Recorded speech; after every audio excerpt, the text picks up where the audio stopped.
when you talk about school lunches, hey, I worked my way through high school. I don't know about you, but I worked since I was, before I was even 13 years old. I was picking berries in the field before we had child labor laws that precluded that. I was a paper boy. And when I was in high school, I worked my entire way through. You're telling me that kids who stay at home instead of going to work at Burger King and McDonald's during the summer should stay at home and get their free lunch instead of going to work? How many people got their start in fast food restaurants when they were kids versus just giving a blanket rule that gives all kids lunches in high school who are capable of going out and actually getting a job and doing something that makes them have value, thinking about their future instead of thinking about how they're going to sponge off the government when they don't need to. We're losing our way. And that's when we give people incentives to stay at home and not work. That doesn't work for America. But a lot of these kids aren't even of like working age. They're young kids, and as you well know, and also some of the kids in Head Start, they're like 5 and under. Okay, first off, school lunch should be free for everyone. If you're required to be there, you should be fed.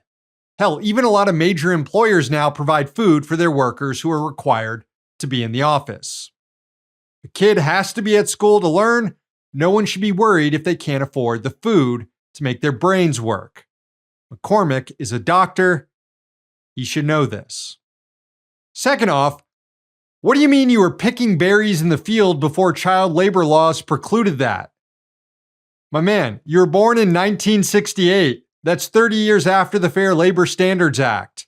You weren't some scamp from industrial England. Now, obviously, free and reduced school lunch programs are critical to families. Currently, only the most impoverished families in McCormick's home state of Georgia can even access the program.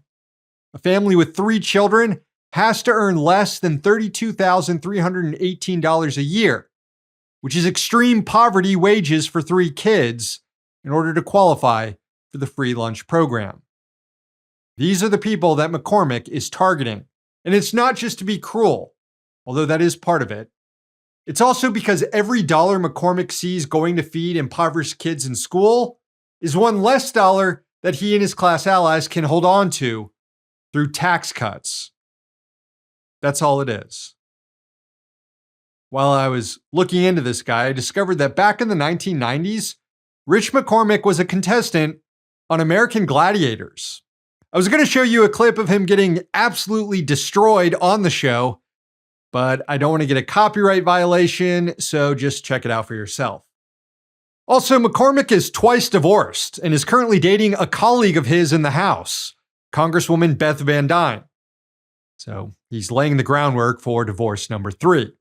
And I don't normally moralize over shit like this. People get divorced all the time. It's no big deal. But if McCormick is going to go out there and tell literal kids they need to work harder, I think he himself ought to work harder not getting divorced. Mind your business, Rich. You rich dick. Hey, thanks for watching. Hit the subscribe button so you don't miss any of our new videos. Also, if you want to see Means Morning News in its complete form, not just the clips we post here, head on over to Means TV and get access to all our new episodes and our entire backlog, plus tons of other great movies and original TV shows.